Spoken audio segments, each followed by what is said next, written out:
Let's now move on to the natural and artificial methods of contraception or contraceptives. Yan, meron tayo dito mga contraceptives, ha? Malalaman natin what are those artificial and what are those natural. Under uh, the natural method of family planning methods, no, do not involve any chemical or foreign body introduction into the human body. So, natural, no? Natural nga yung sinabi niya. Therefore, hindi po tayo maglalagay ng chemicals, wala po tayong ilalagay sa body natin, just as natural. Ito po yung tinuturo ng sa mga simbahan na hindi po tayo pwedeng gumamit ng mga artificial contraceptives para lang po hindi po tayo mag-conceive ng ating babies. No? Okay. People who are very conscious of their religious beliefs are more inclined to use the natural way of birth control than those of artificial, and others follow such natural methods because they are more cost effective. Again, hindi po natin kinakailangan na gumastos ng malaking pera para lang po hindi po mag birth control. So meron na naman po natural method, we can use this one. Okay, first we have abstinence. What is this abstinence? This natural method involves refraining from sexual intercourse and is the most effective natural birth control method with ideally 0% fail rate. Abstinence meaning hindi ka pwedeng mag-involve into coitus. Abstinence meaning absence. Okay? Refraining from sexual intercourse. So this method is 0% fail rate. Kasi nga, absent ka, huwag ka muna mag-sexual intercourse. Yan, yun yung abstinence. This is most effective way to avoid STI or sexually transmitted infection kasi hindi ka makikipag-sexual intercourse. Most people find it difficult to comply with abstinence, so only few use this method. So, basta maliit lang ang population ng mga tao na makakaya yung abstinence method na ito. Next, we have calendar method. This method is also called as the rhythm method kasi you are going to log the rhythm of your menstruation. It entails withholding from coitus during the days that the woman is fertile. Hindi ka pwedeng sa calendar method titingnan mo na kapag fertile ka pala, hindi ka pwedeng makikipag-coitus. How will you know that? According to the menstrual cycle, the woman is likely to conceive 3 or 4 days to record her menstrual cycle for 6 months in order to calculate woman's safe days to prevent conception. So, kinakailangan, tingnan muna natin itong tinatawag natin na cycle ng mga babae. Once hindi mo yan, hindi mo kalkulado, no, yung cycle ng ating menstruation, mahihirapan kang gumamit ditong calendar method. Ito po yung, this is the day 1 to 5, the monthly bleeding. So usually lasts from 2 to 7 days, often about 5 days. If there is no pregnancy, the thickened lining of the womb is shed. It leaves the body through the vagina. This monthly bleeding is also called menstruation. Yung sinabi natin kanina.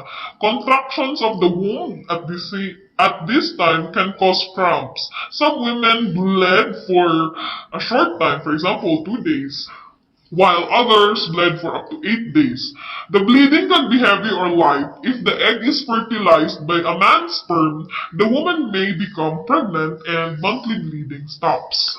Okay, so from day 1 to 5, after the day 14, after day 14, no, it releases egg. Magre-release na po ng egg itong ating ovary. Usually, this occurs between days 7 and 21 of the cycle, often around day 14. Usually, one of the ovaries releases one egg in each cycle, usually once a month. The egg travels through the fallopian tube towards the womb. It may be fertilized in the tube at this time by a sperm cell that has traveled from the vagina. So, Day 15 to 28, this is the thickening of the womb lining. So, magtithicken na naman itong womb lining.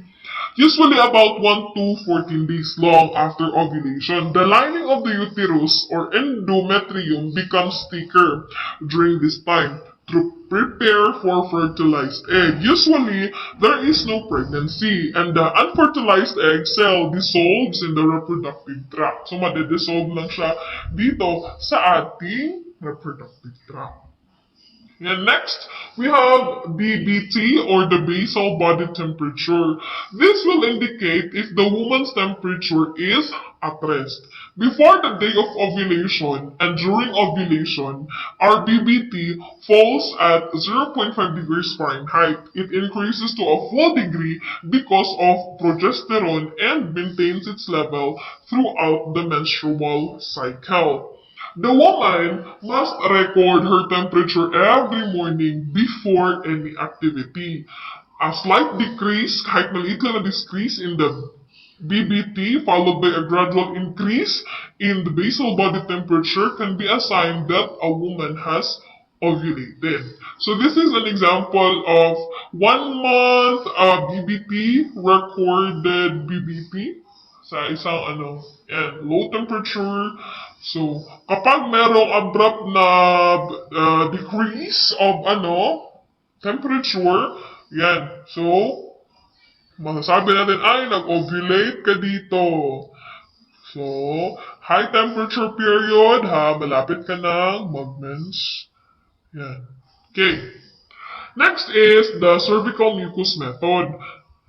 The change in the cervical mucus during ovulation is the basis for this method. So, titingnan natin yung mga mucus na nakalagay na mafe-feel natin sa ating mga genitalia para malaman natin if saang na tayo.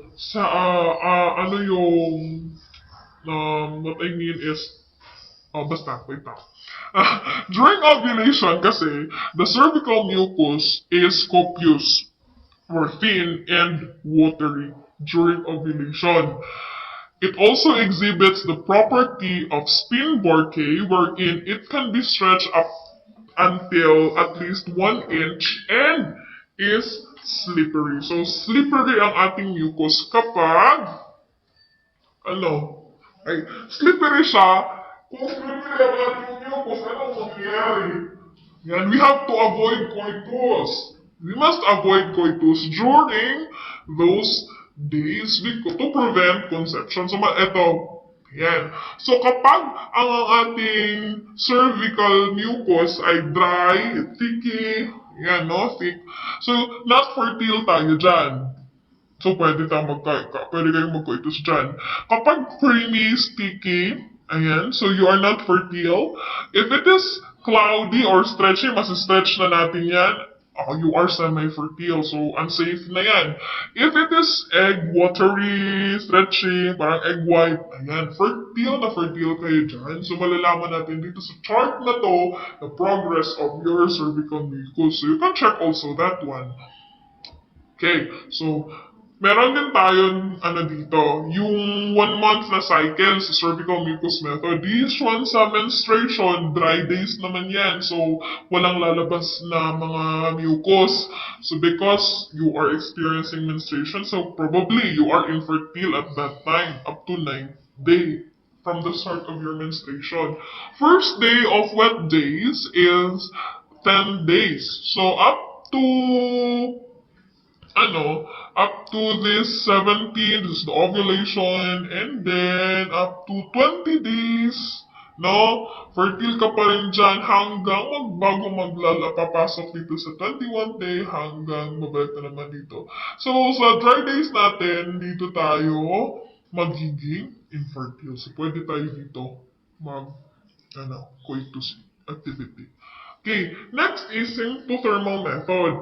The symptothermal method is basically a combination of BBT method and the cervical mucus method.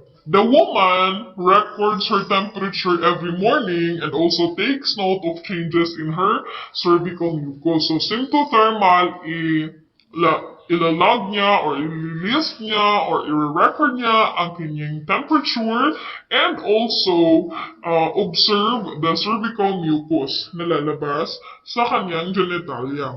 She should abstain from coitus 3 days after a rise in her temperature or on the 4th day after the peak of a mucus change. Okay, so this is an example of symptothermal method fertility awareness. So since hindi natin ma-zoom, so you can pause this video and zoom, or you can research this one by um, searching this one as title para ma-view nyo kung ano ang nangyayari dyan sa loob.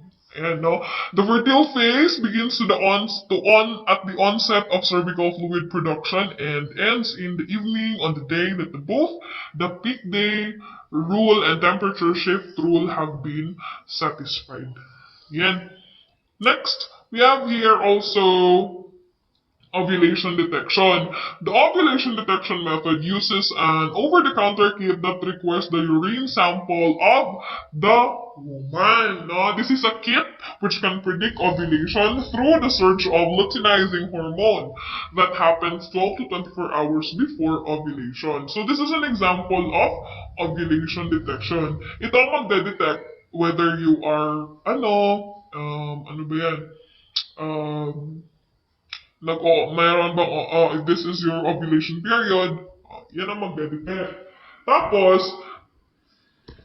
pero, meron din tayong mga, mga application, meron ding mga app sa Play Store or na mada-download natin na pwede lang natin i-record ang ating mga activity or mga daily experiences, if happy ka ba ngayon, yung gano'n, no? Marami na mga technology na pwedeng nating i-download sa Play Store para malaman natin if it is safe to have a coitus or not, or para malaman mo kapag buntis ka ba or hindi, no? Without referring to those, na mga materials.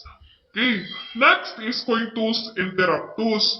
The coitus interruptus is the oldest method that prevents conception. A couple still goes on with coitus, but the man withdraws the moment he ejaculates to emit the spermatozoa outside the female reproductive organs, or withdrawal, yung sinasabi nila na withdrawal. A disadvantage of this method is the pre-ejaculation.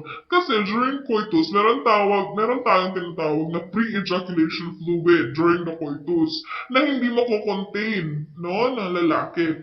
So, malalabas pa rin sa kanilang mga genitalia na hindi mo malalaman. A few that may cause fertilization pa rin. Okay.